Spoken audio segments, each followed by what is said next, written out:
நித்யா மேனன் வந்து நான் அவங்க சொன்ன மாதிரி அவங்க கிட்ட கதை சொல்லும்போது எனக்கு தெரியும் அவங்க ரொம்ப செலக்டிவாக கதை பண்ணுவாங்க. அண்ட் ஆல்ரெடி அவங்கள பற்றி என்ன நான் கேள்விப்பட்டிருக்கிறேன்னா அவங்க எல்லாத்துலேயும் ரொம்ப கரெக்டாக இருப்பாங்க, ஸ்ட்ரெயிட் ஃபார்வர்டாக இருப்பாங்க. சம்டைம்ஸ் சில இடத்துலலாம் கொஞ்சம் ஸ்ட்ரிக்டாக இருப்பீங்கன்னு கூட நான் கேள்விப்பட்டிருக்கிறேன்.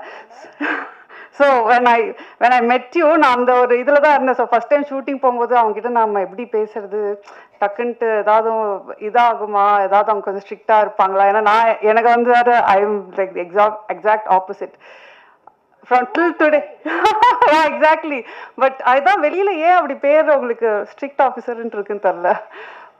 Till today I feel like that it's a friendship that is going to last foreverன்ற மாதிரி தான். ஸோ அந்த அளவுக்கு வந்து கம்ஃபர்ட், அந்த அளவுக்கு காதலிக்க நேரமில்லைக்கு ஒன் ஆஃப் த மெயின் பில்லர்ன்னு சொல்லலாம். சொன்ன மாதிரி ரவி சொன்ன மாதிரி அவங்களோட கேரக்டர் அந்த போல்டாக அதை ஏற்றுட்டு பண்ணுறது வந்து நிறைய பேர் அது பண்ண மாட்டாங்க. So thank you Nithya.